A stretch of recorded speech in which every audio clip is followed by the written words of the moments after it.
والله يدعو إلى دار السلام ويهدي من يشاء إلى صراط مستقيم. Assalamu alaikum, peace, and welcome to you to our program, The Beauties of Islam. Beauties of Islam is a program designed specifically to bring out the beauty and the understanding of what Islam is really all about. My name is Yusuf Estes, and for the next few minutes, I want to talk a little bit more about the subject that I've been preaching on, the subject of the beauties that we find in Islam when we look at it from a different perspective. A human being looks at everything from the human being point of view. You and I are not able to really look at life from the point of view of a blade of grass or a flower or a tree. We can't really know how a tree is looking at everything, but the one who created that tree obviously knows all about it. And who is the creator of everything? And that's what we're talking about now. We're talking about Allah.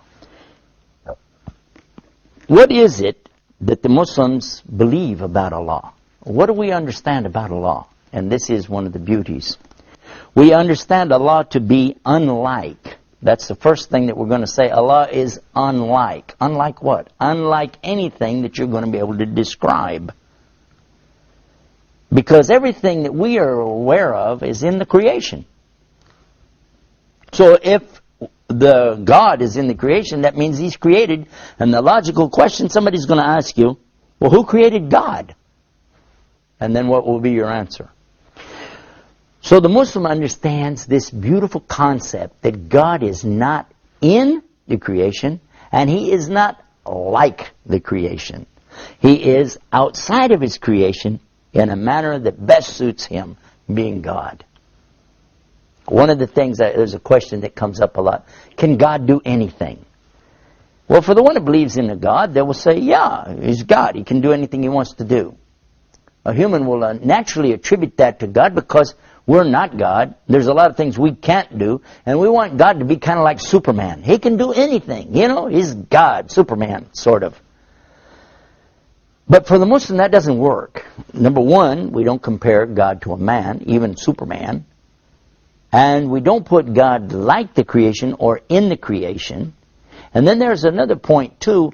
We know that Allah is not having limits like anything in the creation itself.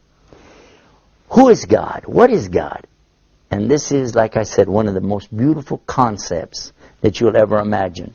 To first begin with what He is not. And this is how He begins. La ilaha illallah. Anta subhanaka inni kuntu minadh dhalimin. A beautiful statement that was said by one of the prophets. Peace and blessings be upon him. And this is that there is none like Allah to be worshipped. Only Allah is to be worshipped. But then it glorifies in His majesty above all things and says, for sure, the wrongdoing is coming from me. A very healthy statement, by the way, for a human being to come to this conclusion. God's perfect, and I'm not. But when we talk about God's existence, how do we understand this? And how do we justify what God does and doesn't do? Can God do anything? Actually, the Muslim is going to say, you're trying to compare Allah to His creation again. What God does and doesn't do. For instance, somebody would say, well, if God can do anything, could He be a man? Right away, the Muslim would say, no. Well, could He lie? No. Could He die? No. Could God cheat? No. These are things that, you're saying bad things about God. So these are things He doesn't do. How do you justify that? At the same time, you're saying God could do anything. Well, Muslims don't say that. We say, La hawla wa la quwwata illa billah. There is no might, there's no power except the might and the power of Allah. And we say, Allahu ala kulli shayin qadir. This means that Allah is capable of doing whatever He wills to do. There's a but. Look at this. But Allah never wills to do something that will make Him not be who He is. In other words, He would never will to die because He's what? He's al-hayy, which means the eternally alive. Which now brings us to another area of beliefs in Islam. And that is that Allah is the epitome of each and every one of His characteristics. This is a beautiful teaching And it's something you really need to reflect on and think about, because the more you think about this, the more you begin to understand a whole new concept, something that maybe you never thought about before. Allah says in the Quran, "Laysa kamithlihi shay'in wa huwa samiun basir." The meaning here is He is not like anything. And what is this next part? Samiun basir. It means all hearing and all seeing. Even this is not like the creation, because the creation, there's nothing in creation that can hear everything or see everything, is there? There's nothing in creation that has this kind of ability. And why? Because Allah is not in the creation. These are just a few of the things to give you a little tip of the iceberg. Now what I want to do, I want to let you think about what I'm talking about, so that this steeps in. It's going to take a minute for you. So you just let that seep in there for a minute. Take a break. We're going to come right back. I want to pick up right where I left off and continue with this beautiful concept in Islam. It's the concept of who God is and who He isn't. And all of that's going to be right here. So sit tight. We're going to be right back with more Beauties of Islam. Islam is keeping up the pace. Islam is for every race.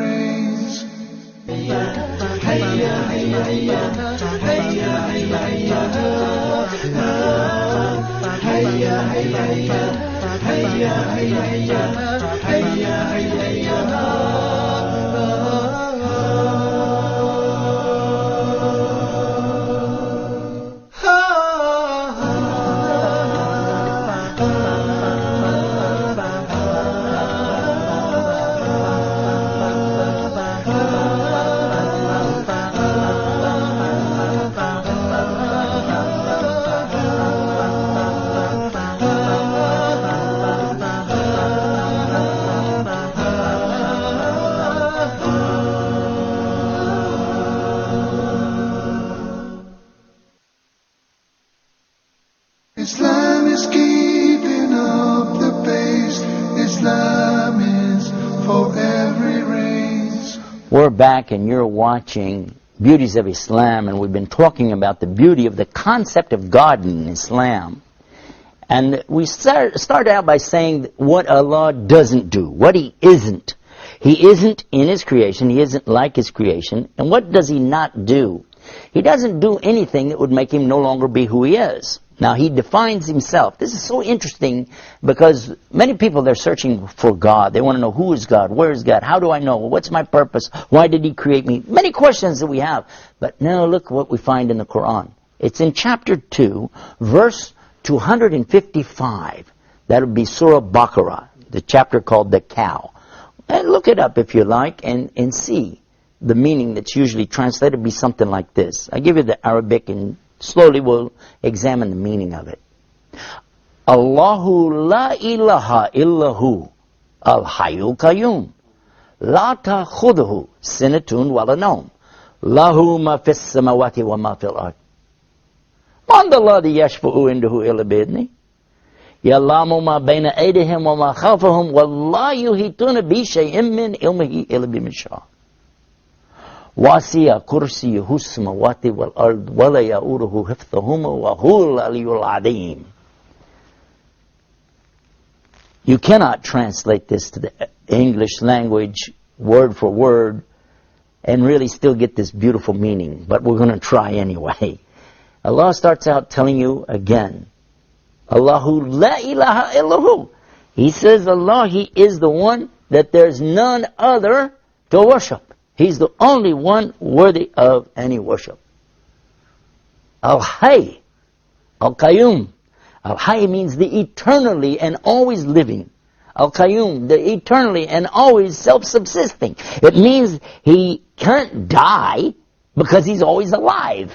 And He doesn't ever need anything from His creation because He's totally independent of His creation. He doesn't need anything. These are two very important characteristics, and He is the epitome of those. These are eternal and total capacities that only Allah can have ascribed to Him. And then He continues and He says in here that He doesn't get tired. and he doesn't get sinatun wala naum, and he doesn't sleep. These are human attributes. These are creation things like animals and people, but not Allah. He doesn't get weary. He doesn't fall asleep. And look at this. And then he said, everything in the universe belongs to Him. Totally and completely. It all belongs to Him. Then he asked a rhetorical question.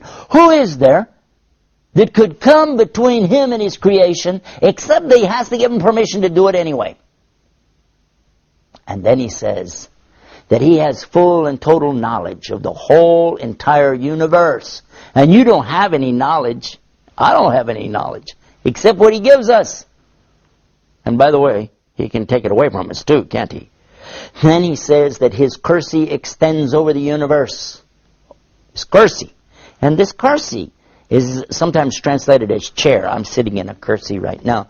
It's translated as chair, but actually it can be also like a stool.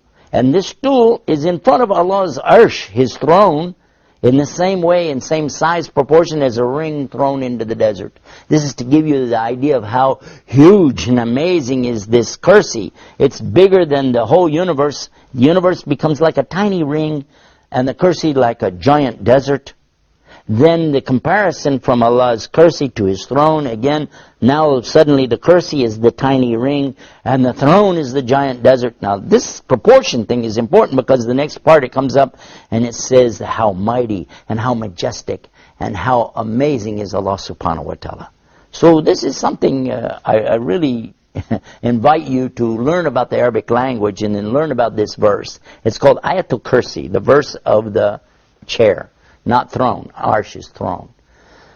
From this, we're able to gain at least an introduction to the understanding of the beauty of the meaning of the word Allah.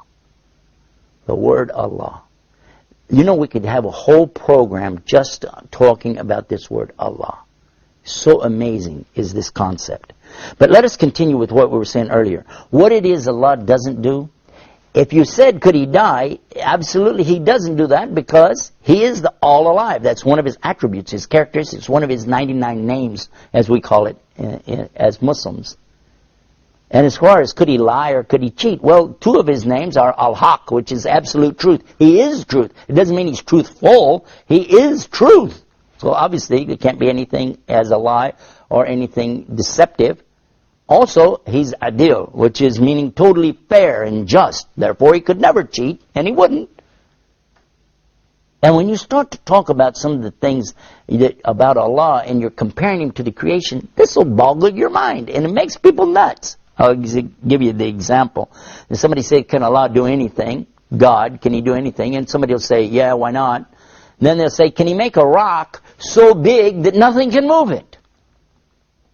And, yeah, sure, why not? He can make a rock so big nothing can move it. But now you're going to have a problem. Because if He can't move it, that's something He can't do. And how will you answer that? What the Muslim will say is, Allah doesn't make stuff like humans do, and He doesn't move stuff like humans do. He can make a rock so big that nothing in the creation can ever move it. But for Him, everything is by command. He says, kun fayakun. Be, and it is. And that's when the rock takes form and shape. And when He says move, it moves. And He doesn't move things like you and I with a fulcrum and a lever and a mass and a... No. This is something for Allah that He does as He wills. And He is capable of doing whatever He wills to do. So don't compare Him to the creation. You don't get in a problem like that. And don't put Him in the creation. And you don't run into these problems in concept. Allah is mighty and above all that He's created. A beautiful concept, a beautiful teaching in Islam. And for more about that, visit our website, beautiesofislam.com. And until next time, peace. Assalamu alaikum wa rahmatullah. Islam is peace.